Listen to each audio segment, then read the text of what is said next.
Before we start, I want listeners to know that the information provided during the program is for educational purposes only. You should always consult with your healthcare provider if you have any questions regarding a medical condition or treatment. As a mom with firsthand experience, the opinions expressed in this episode are those of my own and do not reflect the views of Providence.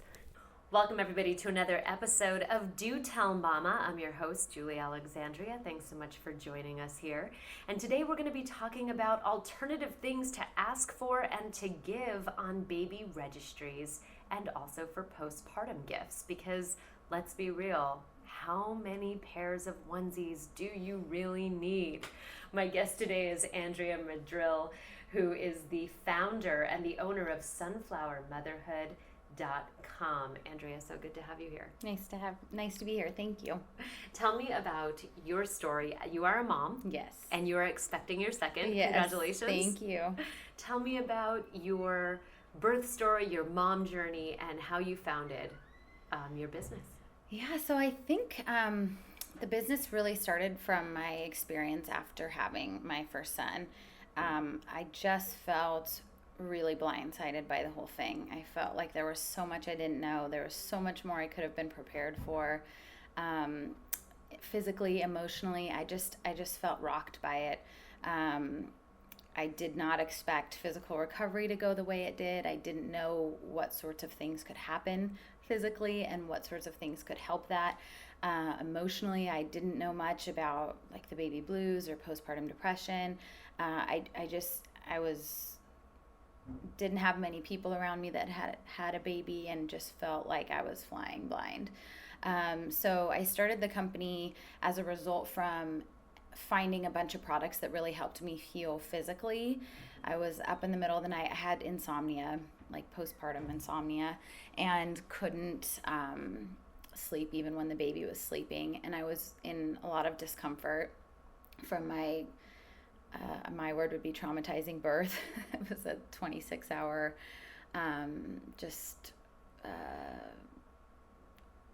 process, I guess. A marathon? Marathon. Thank you. I'm looking for something more. Yeah. And so I was just searching online, like, what is going to make me feel better? What's going to make sitting down feel better? What's going to make nursing easier? What's going to make, and I ended up on deep in like blog comments from 2005 of different moms saying like, try this, try that. And I was really down the rabbit hole. And so I just ordering these things from different websites, and it's pretty disjointed market. Like, you can't just order it all from Amazon. There are some things that a lot of people recommend that you can only get on certain websites. So long story short, I ended up with this kind of curated box of goods in my bathroom that was really helping me heal down there. And after nursing, and my husband kind of said, I think you're onto something with that.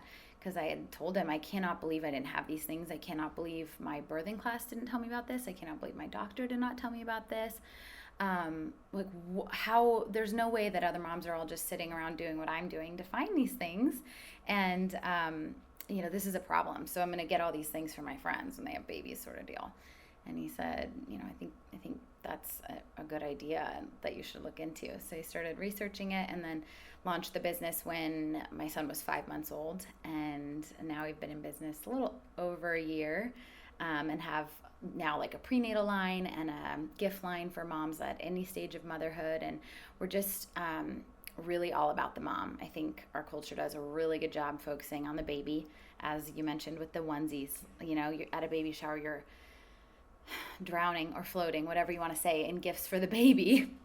A lot of them that you're not going to use, or you don't even know what to do with. And they're all meant to really make the baby's transition into the world easier. And we have nothing to make our transition into motherhood easier.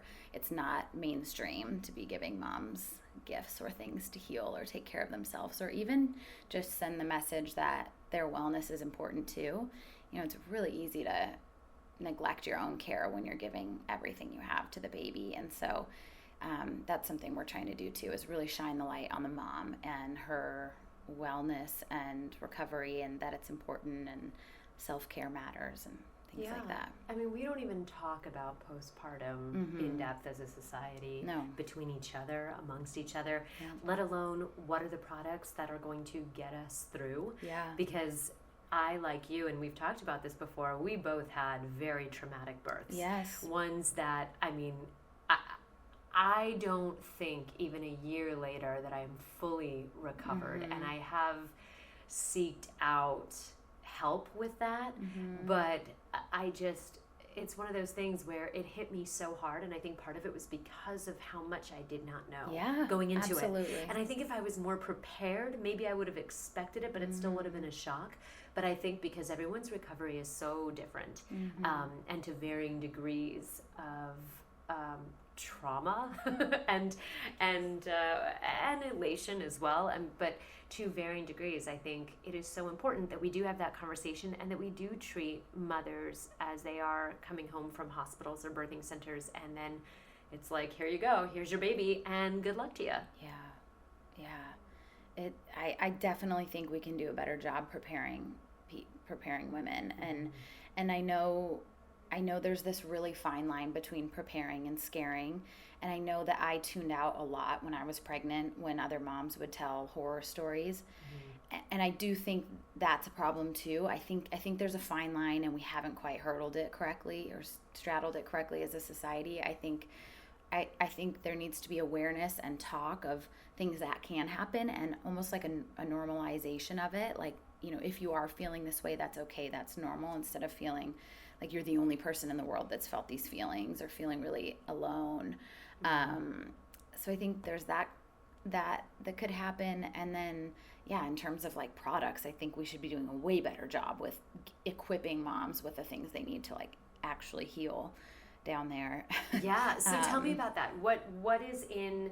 Well, let's start with the different boxes, because I know you have different packages for different moms in different stages, but let's talk about that postpartum gift box that you have, and what's in there. What are the products? What do they do? What do you like about them? So they're basically an extension of the basic freebie ones that you get from the hospital, and better quality and made by moms for moms, and they're more like clean, natural, organic ingredients, and they're less hospital patient-y. Like, for example, the white mesh underwear that you get with the green stripe, like when I was wearing those, I just felt like such a patient at my own house. And it was, you know, like I felt like I was wearing the trauma still. I couldn't get away from the experience I just went through that was, yes, electric and beautiful, but also a lot, and an emotional labor that I was going to have to like recover from later on.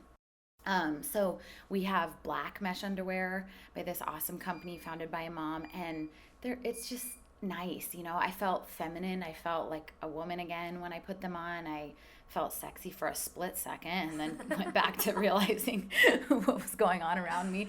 But just things like that. And then, like sometimes your providers will recommend that you take Sitz Bath, so you sit in that shallow tub in your toilet.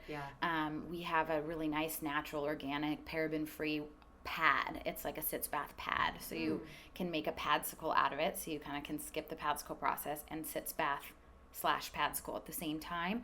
And explain what a padsicle is in case someone doesn't know, because I didn't know what one was until many months later, but they're awesome. Explain what it is. So you basically take a feminine pad, and you can you prepare them before birth, and you can put like aloe vera, lavender oil, witch hazel, things like that, soak it, and then put it in the freezer, so that you're essentially icing yourself, but with some good stuff in there to help heal the soreness, the discomfort, the pain, the tearing, if you have that. So these ones are nice, because the Sitz Bath Pads, because they're super thin. It's like a tea bag almost, a big rectangular tea bag, and you can be walking around. You don't have to be, you know, with the padsicle, you sort of felt like you have to be like sitting or you waddle. Yeah, you waddle, or you're dripping down your leg. It's just a thing. It's like it's not like you can be doing it while you're emptying the dishwasher. Well, maybe some talented women can, but so those are nice. And then the hospital often gives you Dermaplast, which is like in a kind of spray paint can bottle, and for me left like a white residue all over me. Just smelled yucky, made me feel like I was still in the hospital. So we've got like a natural one that smells better and is a pretty brand and, you know, has nice messaging on it and things like that. We've also got some self-care items mixed into our bestseller, which is our recovery bundle. And those items are just to like remind the mom it's really important to just carve out even 10 minutes when the baby's sleeping to give yourself some attention and love. Like it's so easy to not do that. But I think if you have something serving as a visual reminder to, you know, just give yourself like some of the love you've been giving your baby and like recognize that you're on a totally new journey too, and you're going through something you've never gone through before, like that deserves some like time and space and recognition. So yeah, I told my husband before I had the baby, and I said, I hear all these stories of women saying they didn't even have enough time to take a shower. Yeah. And for whatever reason, that just never computed to me, because I'm like, what do you mean? How could you be that busy that you don't have time to take a shower? Like, I have worked on live TV my entire life. Like, I have been busy in my world. How can you not have time by taking care of a baby? And then it wasn't until I came home with him, and I'm like, oh, I get it. How the day just goes by, and you are so tired and delirious because you're up at all hours. Right. So it's like you don't even know what's up, what's down, and when it's time to take a shower. But he sat me down and he said, I promise you that I will give you time. I will be here to make sure that you get a shower every single day. Yeah. Well, that's the thing too, is even when you do have a like glimpse of time, you kind of don't even really think, it's like you said, it doesn't compute. You know, maybe a shower isn't your number one priority. It's like putting another pad school on, or putting your dishes away, or I don't know, something else. And you know, the house, I felt like the house was always a mess. I couldn't keep up because I was so focused on the baby. So, you know, it's hard when you do have like a moment of free time. It's hard to know what to do, and then it seems like when you figure it out, the time that free time's ended, the baby woke up. He or she is awake, and they need you right now. Yeah, but when I was really struggling a couple of weeks in, my husband put a sign next to my bed that said, "Take care of you first." And it was like everything I needed. It totally shifted it for me. It was like, wait a minute, I'm not being the mom that I want to be, the good mom that I know that I am and can be, and that I think my son deserves, because I'm totally neglecting myself, because I'm not thinking during this free 10 minutes of time that a shower is going to make you feel better, or smelling this candle or oil, or giving yourself a pedicure, whatever self-care looks like for you, or writing or journaling or saying some affirmations. Like I needed a visual reminder to show me that like that is a priority, you know, and I'm not going to be able to keep providing for the family in the way I want to if I'm just running on empty. Of course. Yeah, so how long really did it hard. take you to gather all of those items together and to really take a step back and say, okay, I have a really cohesive kit right now? Not really long, because it was all the stuff that I used and kind of had gathered in that time of real struggle. And then of course started like reading reviews, making sure other moms felt the same way about the products, having other moms in my life that were just about to have a baby test them out too. So not long. I mean, I started working on the company when he was 8 weeks old. I remember just sort of like preliminary research, like, is this an idea? Is this just a hobby? What, you know, could this be something? So it was about 3 months, I guess, of development time, but the products themselves wasn't the hard part. It was like packaging and web design and all that kind of stuff to get the business up and running. Yeah. What were you doing professionally before your son I was a was teacher. born? Yeah, Well, I was a great. middle school teacher. Middle school? Yeah. Oh my gosh. I know. Oh, I remember middle school. Yeah, right? Oh, wow. It's a funny time. It totally is. Are you still teaching? No. Okay. No, I'm doing Sunflower Motherhood full time. Full time. Yeah. That's incredible. Yeah. Tell me about the other packages that you offer. So we have one for C-section as well. We have one specifically for breastfeeding. That was also something that was hard for me postpartum, was kind of the expectation of breastfeeding before you have a baby. Like, I just thought it happened, and it's, people say it's the most natural thing ever, and I thought it's just going to work.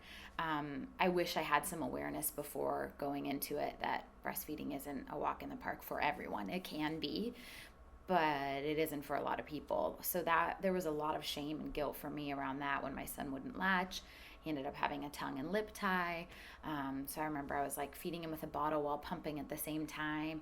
Then by the time he did latch and we got things going well, my milk supply totally stopped. So I just felt like it's so deflating, crushed. Yeah, oh my gosh, yeah. Like, what kind of failure am I? There are all sorts of troubling, dark, twisted emotions that start with me, I guess, but they also start with the societal expectations of breastfeeding that we're seeing in the media and we hear people talk about. So I think that's something we can do better too with is being real with some of the challenges that you might face. It doesn't mean that you will, but just so you're not so shocked by them. So anyways, got off topic there for a second, but our breastfeeding bundle, I purposely wanted it to be separate from, I didn't want breastfeeding items to be in the recovery, vaginal and C-section recovery bundles in case the mom chose not to or had a really hard time with it and it didn't work out. And then, that nipple cream or breast leak pad or cooling gel pads or whatever, just kind of sitting there serving as a reminder as it didn't work out for you, because the shame was so real for me. So yeah, we have that as a separate one. That's our postnatal collection, and we have a smaller version of the C-section and recovery as well, like in box form. And then, our prenatal collection's got a pregnancy, morning sickness box, which are super fun to just kind of give when a mom announces that she's pregnant and support her there. And then what's in that? What's in the morning sickness box? Okay, so there are so many mom-founded products that are just meant for morning sickness and pregnancy nausea that are amazing. So I've heard of the gummies. The gummies, yes. There's a great company called Sparkling Mama that makes an elixir. So it's like a little powder that you just add to your water. Yeah, and actually a lot of people that aren't moms use Sparkling Mama for like just any sort of nausea. It doesn't have to be just during pregnancy. And it's tasty, it's good. It's not like, I don't know, chalky like a lot of those things are. Ginger gum, which is something that might not sound great to you right away, but it kind of just kicks the edge. Preggy Pops, there's a cool company that makes lollipops. Yeah, yes, I've seen that are those. for pregnancy nausea. So cool. Just stuff like that maybe people mention to you when you say I'm suffering from morning nausea. But you don't think to necessarily get it for yourself. So most people buy our things as gifts for other people to show support. Yeah. And that's why I wanted to have you on today, because I think it's so important that we get the word out that there are so many amazing products on the market that can help mothers, whether it be pre or postnatal, from care packages to items and to assistance and to help that they may not think even exists or they may not think they even need. And that's the purpose of this episode, because for my personal experience, before I got pregnant, none of my friends had kids. And I was living in New York, and I was a single fabulous girl in New York. But back home in California, the girls I started to grow up with started to grow their families. And whenever they would have babies and have showers, I would never even look at their registries because I'm like, oh, it's a bunch of baby stuff. Who needs that? And so I would go about it, and I thought I was being really cute and cheeky. And I'd be like, well, I got you this porcelain piggy bank from Tiffany's because if I was a baby, this is what I would want. And that's what I would write in the card. I mean, completely ridiculous, not what they needed at all. Or I would get them like a martini making kit or a really gorgeous bottle of wine. And I'm like, here, you can have this when you're done. And that was sort of my vision. That was my whole MO, was like, oh, you're having a baby? That's good for you. I'm going to give you things so that when you're ready to come back and join me in the real world, we can go have a good time. So that was like my whole MO. And then I got pregnant, and then I had my shower, and I received beautiful gifts, and I am so grateful for all the things I got. We had so much stuff that I had to it commandeered like a whole section of our back garage / closet, and like it was so packed with things that if I didn't go back there once a month or every couple of weeks, because as an infant they grow so fast, if I didn't go back there to take stock and do an inventory check of like what I had and what I didn't have and what he was growing into and out of, like the stuff would go to waste. Yeah. Because it would be 6 weeks and then I'd go back there and check it and I'm like, oh, he doesn't even fit into this anymore. Can't even use this. And so it ended up getting passed along to other babies in the neighborhood. But I wanted to compile a list for people of different things that are out there on the market. And the first thing I want to talk about is a night nurse fund. Now, did you have a night nurse? I did not. I thought about it at one point when I was really struggling, but they're expensive. Yes, they are. And I didn't know where to start. It was like I felt like, again, I was too late in the game to start looking for that. Same with what you're saying with preparation and feeling like you know what's out there before you go into it. I didn't know what that was until my mom suggested it. I'm like, I think it's too late for me. I don't know. You know, it was too much for me to approach once I already would have needed it, I think. Yeah. It's one of those things that you don't think about until you're in it. And then, like you said, it may be too late because of overwhelming. It's overwhelming or a lack of funds or you don't even know where to start to look for one. So what I urge, and I'm hoping, you know, anyone who's listening to this, if you are a mom, if you are thinking about becoming a mom, or if you have a friend who's going to be a mom, this is just something to keep on your radar. At the shower, have a night nurse fund that people can add to, kind of like a Kickstarter. And trust me, the new mama will thank you later for this. I know it's not that cute to unwrap, but she will absolutely thank you. And remember it, night nurses can go anywhere from $25 to $45 an hour. And some of them do more than come over in the evening. I had one for a few months and it was so wonderful. I had her come 3 nights a week and she would come at around 6 or 7 p.m. and we would go to bed and then she would basically do all the night feedings and she would also do food prep, she would do laundry, and she would just spend the entire nighttime letting us sleep and doing all the things I didn't have time for. And it was so wonderful. I remember telling my husband, like, he was like, oh, you're in such a good mood. I'm like, I know, because Cindy comes tonight. Yeah, totally. And I'm like, I know that I'm going to get a good night's sleep. Yeah. And at that moment, that was worth its weight in gold. So I highly recommend starting a night nurse fund and doing the research. If you do have a friend who's pregnant, or if you are pregnant expecting, to do the research and find out who is a night nurse in your area who can come, because they can do everything from grocery shopping and bring your groceries. That's something that ours did. As well as, like I said, the laundry, the cleaning, anything that's quiet. Mine did food prep, and I woke up to an entire refrigerator full of chopped veggies that we could then eat throughout the day. Amazing. She cooked breakfast for us in the morning before she left. It was golden. Oh my goodness.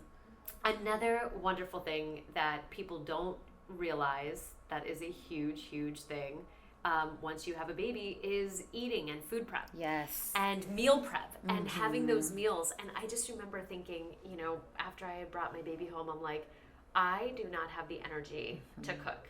So it was really wonderful to have a lot of our neighbors come over and bring us food. Yes. Did you have that experience? Yes, People we bringing you did. stuff? Even our out-of-town friends would Postmate or Uber Eats us dinner. And my friend had set up like a meal train where people kind of signed up to do it. And I tell you, that was so helpful, because not only do you have dinner like taken care of, you don't have to worry about it, but what I feel like people don't talk about is then cleanup is easy too. Yes. That was something that was huge for us on the nights we did cook or have to prepare food. It was like, oh man, we did all the prep work.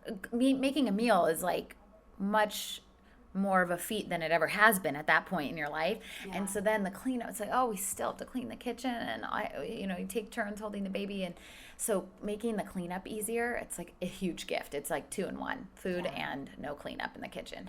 Absolutely. Yeah. Grubhub, Postmates, yes. Whatever it is. That's wonderful. There's 2 companies that I want to give a shout out to because they helped me through the hardest time when it came to meals. One of them was given to us by my mother-in-law. She signed us up for Gobble, Gobble, like a turkey, gobble gobble. Gobble was amazing, sort of like Blue Apron, but like without all of the accoutrement like that made it really difficult. It didn't have more than 3 ingredients you had to add, and everything came prepackaged. And it was really, really good. But there was no chopping, there was no food prep involved. It was just like, pour this packet in, pour this little jar, and voila, you're done in under 20 minutes. And not only were the meals really good, it also gave me a lot of really good ideas, and they all came with recipe cards. So if you wanted to recreate everything, you didn't have to buy another one. You could just go to the store and get the ingredients. That's a great idea. It was really cool. It was like they almost showed us how they did it. And then you could go and follow that. And that was really helpful. Also, once I got out of the fog stage and I was able to start going to the store on my own, and I was able to start shopping and doing those errands by myself, that again, I didn't have the bandwidth to think about what am I going to make for dinner. I just got out of the stage of needing the food made for me. Totally. But I don't want to think yet about what I have to do. So having those recipe cards, I had about 30 of them. And those were so wonderful because I just kept rotating them and making the same stuff. But it was good stuff. It was pretty healthy.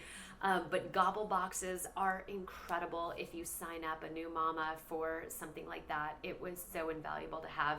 And another company that I'm a huge fan of is the Wisconsin Soup Company. This was started by a friend of mine who is a huge soup fan. I'm a huge soup fan. I like to make my own soups, which I only recently started doing because I just couldn't find soups out there that were made specifically the way I wanted them. So I'm like, I'm just going to do it myself. I'm also very new to cooking, so that's like the other edge of this sword. But Wisconsin Soup Company ships soups all over the world. And you can go on their website on wisconsinsoupcompany.com and you can check out all of the different soups. They're seasonal. They're all made from garden fresh vegetables that are all grown in Wisconsin. So it's all farm to table. At any given moment, they will have on their website over, I would say, 10 to 20 different kinds of soups. They come straight to your door, 4 in a case in quarts, and they're frozen, and you just put them in the freezer and you just defrost them and you're ready to go. And one of those quarts will feed you and your husband and have leftovers because they're so big and they're so hearty. And I'm a huge, huge fan of that company. They actually make one. I was talking to them. I was like, you guys have to make a really good soup for new moms. Yeah. Because really good soup, it's like, you have your baby and your body has just been through the ringer. You've been through an accident. It's awful. No matter how great your birth was, I don't care. Your body is still feeling it, and the recovery can be difficult. So having something hearty and warm and fresh and all natural just makes you feel so much better. And there's certain vegetables and certain ingredients that they say can promote lactation and be really good for breastfeeding. So he actually makes a new mama breastfeeding approved soup. Oh, that's great. I'll have to check awesome? it out. Yeah. Yes, it's so good. He sells it at the farmers markets in Wisconsin, and I was like, you need to ship this around the world because I would love to get like a 4-pack of these for all of my pregnant friends because they're really, really yummy and they're so good for you and they're great for your baby, and it's all natural. And it's so important, and I'm sure this is something that you think of when you're putting together your packages, which is everything you put on your skin as a mom, whether you're in the prenatal, postnatal stage or breastfeeding, you're passing on to your baby. And they talk about all of the free radicals and all of the chemicals that are in all of our everyday things that we have to be so careful about. So I'm sure that's something you take into consideration with your products. Yeah, I was going to say, so I think do you know Baby List registry system? So you can add anything from any website. Yeah. I just saw one of my friends' registries, she had added like food delivery fund on there. So I wonder, you might be able to add like the Wisconsin Soup Company, you might be able to add the Night Nurse Fund on that. I'm not sure, but that's worth looking into if you're a mom to be, and then having, a registry compiled of everything you want from a lot of different places instead of 3 at 3 different stores, Yeah. And I'm not sure how many of them fit things like this that are a little bit alternative registry gift ideas. Yeah. So, I mean, I had no clue. Clue. I thought my baby gift registry, I had a girlfriend take me to Bye Bye Baby and walk me through the entire store. Oh my gosh, so overwhelming, right? So I had to leave the first time we did that. I said, I can't do this. This is too much. My head was spinning. Me too. Yeah. My head was spinning, and I had no idea what anything did or what anything was. And she's like, at a certain point, she just started throwing stuff in my basket, and she's like, just trust me, you're going to need it. And I'm like, but wait. And she's like, don't worry about it. Trust me, you'll need it. And I'm like, okay. But then I ended up doing it for a pregnant friend of mine, and it was sort of like a generational, I felt like I was part of something bigger. Passing torch. Passing down the torch, and I'm like, look, I'm doing it for her now. But when we talk about products, let's talk about products for a minute. What sort of products are you including in your packages, and what sort of things do you stay away from? What should moms stay away from when they are either pregnant or breastfeeding, and what sort of ingredients in products do you think are not so great to have? Yeah, everything we include, we try to make sure it's like natural, organic, paraben-free, toxin-free. A lot of the products happen to be vegan too, which is important for a lot of moms. But yeah, anything that has a lot of chemicals in the ingredient list, a lot of things you don't recognize in the ingredient list, I don't love. To each their own. But I think, like you said, it's such especially with your first baby, you're so protective of yourself and what your baby is around, that stuff matters, more than it ever did to you before. So really looking at ingredients, doing your research, and stopping using products that make you feel uncomfortable or unsure. I think that's something I've definitely started doing. It's like, I don't know exactly what some of these things are. I don't want to keep putting it on my body, and therefore my son is also having it. Like the nipple butters and things like that I knew that my son was actually consuming directly, right? Because through breastfeeding. Sure. So with those, you really want to make sure, and most of them are, because they have to become approved through the FDA. But just really reading your labels on that, and looking at other moms' reviews and things like that, or Googling it and looking for some information on it, like, have other babies had bad reactions from this? Like, for example, I know there's a teething gel that's very popular and in every store that a lot of people have experienced their kid having really adverse reactions to. So things like that, just doing quick Google searches before you're applying things directly to your child's body or your body is 100% worth it. Yeah, but don't Google too much. Yes, no. Do the preliminary, like, home screen one. Yeah. If anything's really high alert, it will come up there. But don't go to page 8, blog post comment 2004, Great. Like I told you I did.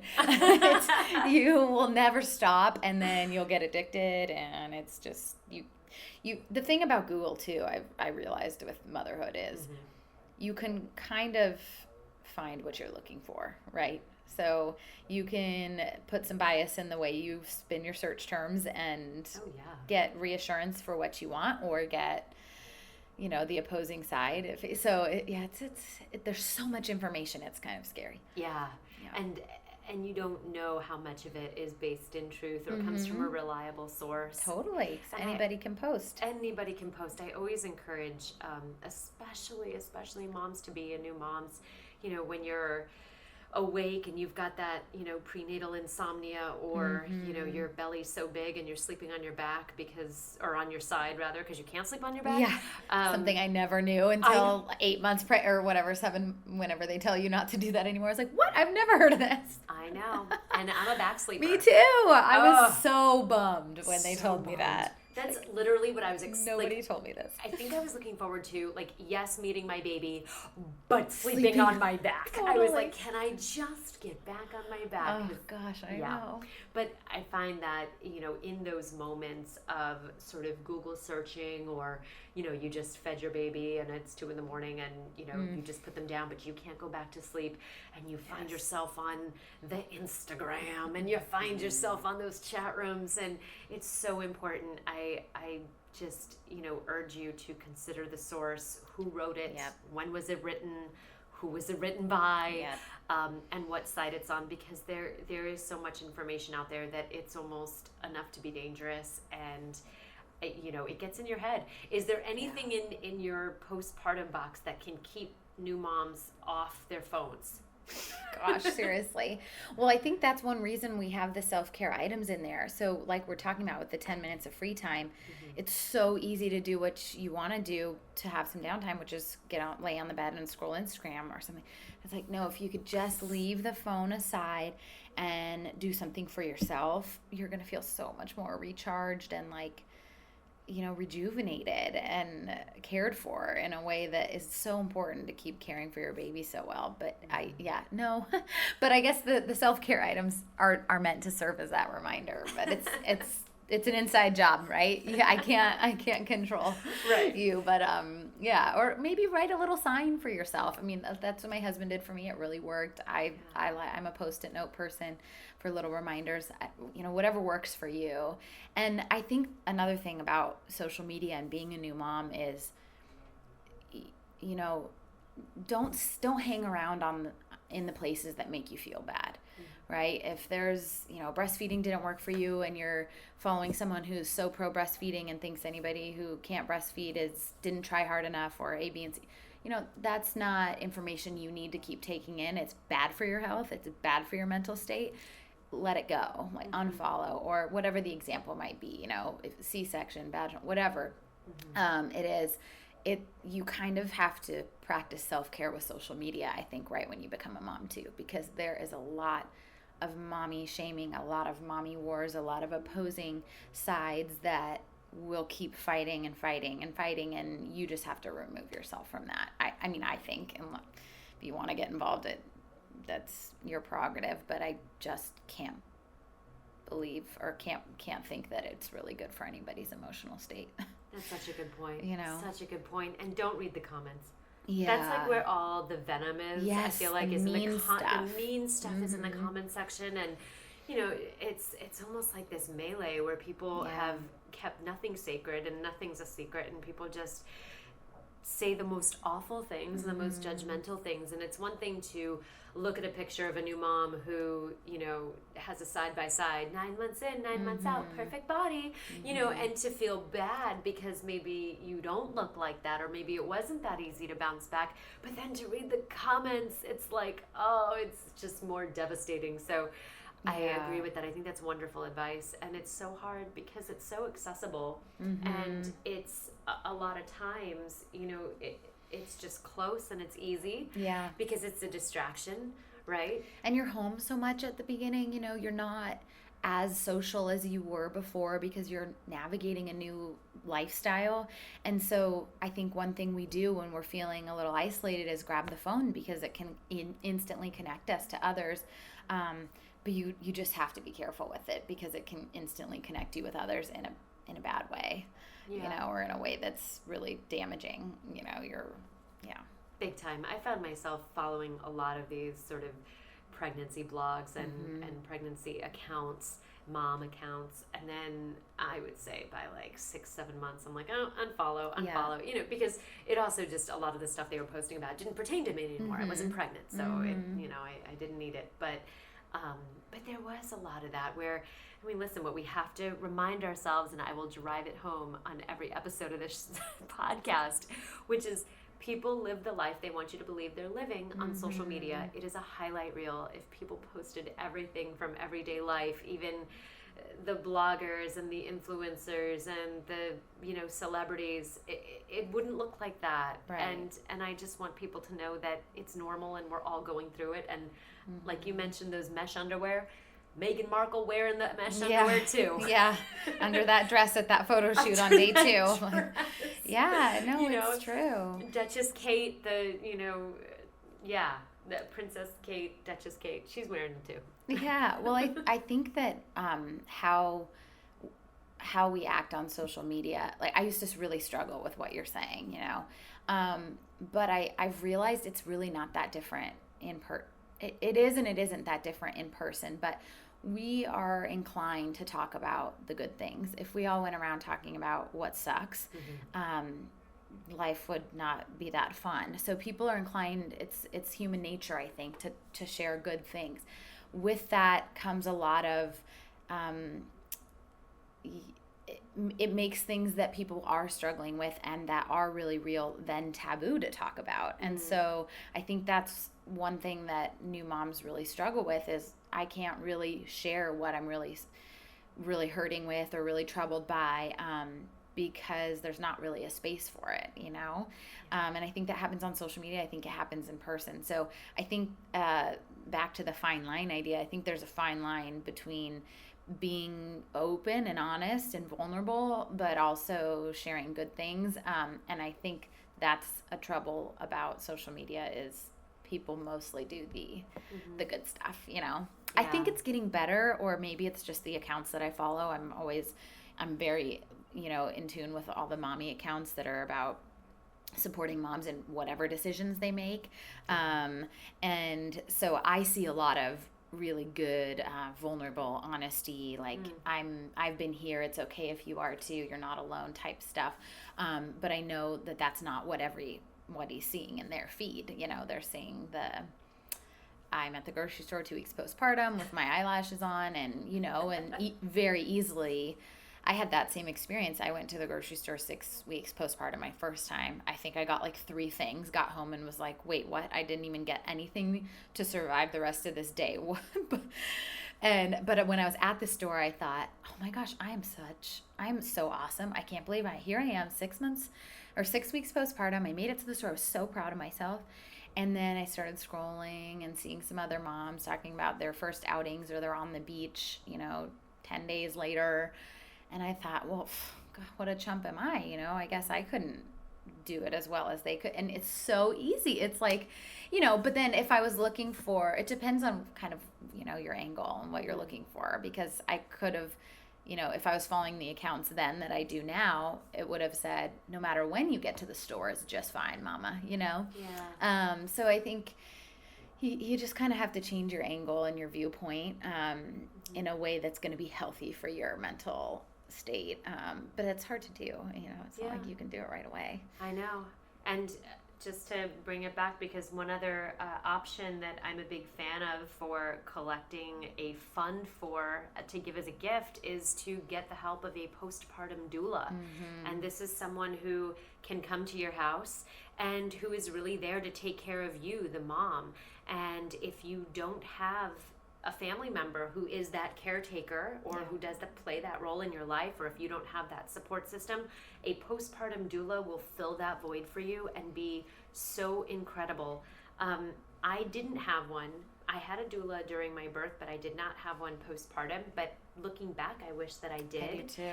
Do you? I totally wish I did. Yeah. Because I think they also would have been able to normalize all the things that my husband and I didn't know weren't okay or weren't normal, or things that I thought I was crazy for, or I must be the only one. I think, you know, right out the gates, the doula would have said, like, these things are so normal. Here are the statistics. Here are the facts. And those were things that we had to search for and figure out on our own. And it was really hard on both of us. You know, and I think for my mom, who was there, like her last experience with it was 30 plus years ago. So it's not like all that stuff is top of mind either. And so having a postpartum doula who's in the trenches with these same things all the time and dealing with all the struggles that new moms go through all the time, and such, you know, a specialized professional in that, I don't know how it couldn't be great. Yeah. It could never hurt, I don't think. No, even if it's just to give her your phone so you don't get stuck scrolling through it. Yeah. But a postpartum doula does everything from taking care of you to making sure your mental state is in tip-top shape and just letting you know it's okay. They can do everything from physical touch to, you know, massaging your feet, giving you a back massage, letting you sit with the baby or take a nap while they do the laundry. And some of them, you know, go in to do housework. Some of them do some meal prep. Some of them will cook for you. It's almost like having a therapist, a mom, a maid, a grandmother, a best friend, and a personal chef. 6 things in one. And of course they do come with a price tag, and they can be very expensive, but that to me is a wonderful gift and something that you can give to someone who would greatly appreciate it. Or it's a gift that you could use yourself if you are pregnant and expecting and soon to deliver. The last thing I wanted to get to as far as gifts, and we talked about products, there's a product line available that I wanted to bring everyone's attention to called Tulip. Have you heard of them? They're really, really awesome. They are a personal care line. They just sent me these. These are such beautiful fragrances. I'm a huge perfume head. I'm like super into perfumes. It's like my passion. I worked at a perfumery back when I was getting my acting career together, and I'm super into personal blends and stuff. And one of the things they told me when I got pregnant is they were like, you have to stop wearing all the perfume because it's really not good for you. It's not good for your skin. You know, there's a lot of additives. They're all, they're not natural. Yep. They're all fake scents. And so synthetic is the word I was looking for. And so they were like, you shouldn't use that. And I'm like, yeah, but when can I start using it? And they're like, oh, well, if you're going to breastfeed. And I'm like, well, yes. And they're like, okay, not for a while. And because of the hormones, your hormones are changing. You've got the nausea. There's a lot of scents. I became really sensitive to scent. Totally. And so to me, this line is so cool. They are vegan. They are, made in the USA. There's no alcohol, no parabens, no dyes, no phthalates, no sulfates, no harsh preservatives, cruelty-free, and vegan. Their ingredients are just perfume oils and essential oils. They were all natural. And the best thing, you can get them at Costco. Oh, wow. Which is so amazing. Yeah. You can buy them at Costco, and they come in 3 packs. And they are completely safe to use on your skin. And when everything smells really gross to you when you're pregnant, these smell amazing. They come in like 10 different scents. You can buy them in 3 packs at Costco, like I mentioned. They're made in Humboldt County on the West Coast here in the USA, and they have all these different flavor and scent profiles. Really beautiful. The one they sent me is Mandarin Peony and Neroli Wood.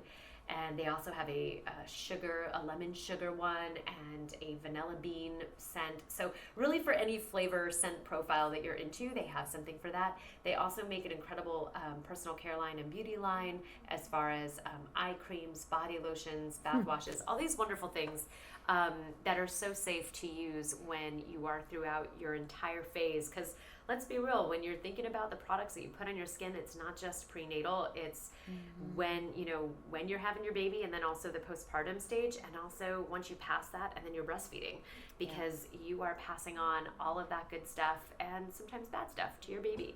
So that is another wonderful line made by a woman named Victoria. You can find them on Instagram at Tulip Beauty. They're absolutely wonderful. And where can we find, I want to let people know where they can find Sunflower Motherhood boxes that you make, and where they can find your complete line. Yeah, sunflowermotherhood.com. Everything is there for you. And then on Instagram, we have fun on there. We're all about mom support and love, but also humor, because we know that we need that to get through some of the days. You have a great Instagram thank account, you. By the way. It's one of my favorite follows. And thank you. If you're a new mom, if you're thinking about being a mom, if you are a mom, follow Sunflower Motherhood on Instagram. Yeah. Awesome stuff. Very supportive, very positive, body positive, all of it.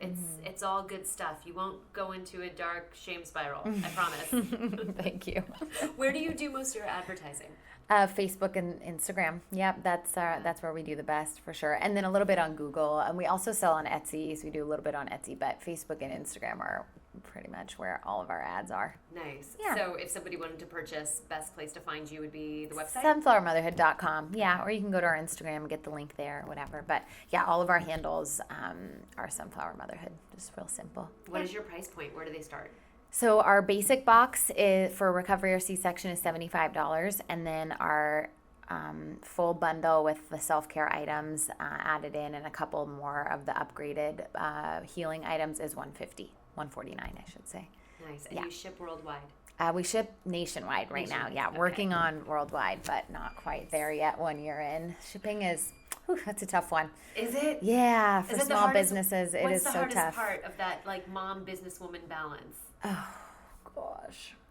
At first, I would say being able to separate the two. And, like, when you start a company, it's really hard to separate your identity from the company's identity. So I felt like I was Sunflower Motherhood, and Sunflower Motherhood was me. And while that is true, we're also 2 separate entities, right? And can live separate from each other for a day or a night or a weekend. That was so hard at first. And then also finding the balance between business and baby.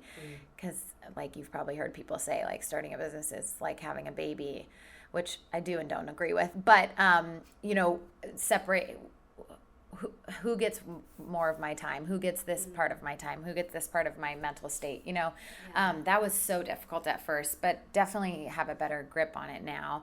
I think the hardest part is tuning it out, or turning it off, I should say, not tuning it out, but really turning it off when I'm trying to be present with my son. One thing I've learned to do is, funny, we talked about it with the phone, but really put my phone in the other room when I want to have like targeted time with him. Because when you're the one running things, running the business by yourself, when you only have a little bit of help, you think of things constantly that you could be doing, right? So It's like, I'll be with him, like, oh, I just need to send this one email, or I just need to do this one thing real quick. And then I feel guilty. I'm looking at my phone. I'm not being present. I'm missing things. So now what I do is I write that down I like keep a pad of paper in the living room and I write it down.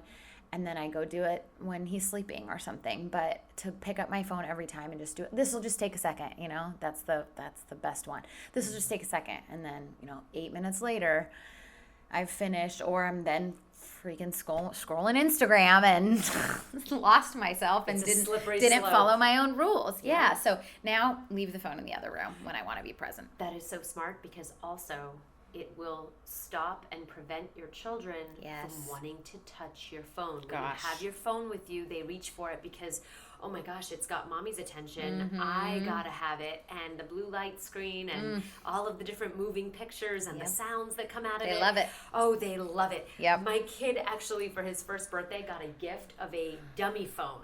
They make fake iPhones for babies now. This is where we are as a society. So they make these fake iPhones that you can give your kid so that they're not trying to get your phone. So then you can sit in silence together on your phones. I know. It is the saddest thing in the world. But it's also hilarious they make these phones. Yeah. But that is a wonderful tip, and I love that. Yeah, it works for me really well. I'm going to do that. Yeah. And it's a great tip. It's really hard to implement, but once you do, you're like, wait, this is doing wonders for me. And at the end of the day, I feel less mom guilt. I notice a good chunk of my mom guilt comes from, the source of it is from my phone. You know, like whether it's someone guilt, like I feel guilt from something someone's posted or something, or I feel like I wasn't present enough, or I was looking at it too much, or, That's so interesting. Messed up. That wasn't even around so many years ago, right? So many things weren't around. So it's so much harder to be a mom now, and I truly believe that argument. It is hardest to be a mom now than it ever was before, because of everything we talked about social media, this sort of comparative lifestyle that we live, and the multitasking, and just the evolution of the working mom, and all of that. It's so hard. Whereas before, you just had to have the baby and take care of the baby. And that's it. There weren't so many distractions, and nobody cared what you were wearing and what your makeup looked like. Right. So pros and cons for sure. I mean, a pro would be that, you can really find community in it in a way that you wouldn't have if you're at home or just in a neighborhood with no, reach to the outside world. But you have to try to find the balance between those pros and cons and decide which ones are healthy for you and which ones aren't, because it'll get you if you don't set the boundaries. It really does. Yeah. Well, I appreciate you being here and sharing all about sunflower motherhood. You can check out all of the wonderful gift boxes at sunflowermotherhood.com, and you can find them on Etsy, on Facebook, on Instagram, and you can check them out as a wonderful, wonderful gift. I'm actually going to order one for a friend of mine who just announced that she was pregnant. Oh, so sweet. It's a wonderful idea. That would be great. That's going to do it for this episode of Do Tell Mama. Stay tuned for more episodes to come. I'm Julie Alexandria. Thanks so much for listening.